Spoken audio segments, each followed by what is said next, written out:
moving north at 10 miles per hour. It was also developing atop the city of Denton. This storm was also moving to the north at 10 miles per hour. Hazard, 60 miles per hour wind gusts and quarter-size hail. Source, radar indicated. Impact, hail damage to vehicles is expected. Expect wind damage to roofs, siding, and trees. Siding and trees. Locations impacted include Frisco, Denton, the Colony, Cole. From Pilot Point, Argyle, Hickory Creek, Shady Shores, Aubrey, Krugerville, Crossroads, Copper Canyon, Hackberry, and Ray Roberts Park, Isle du Bois.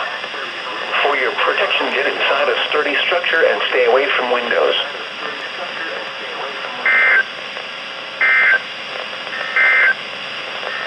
The current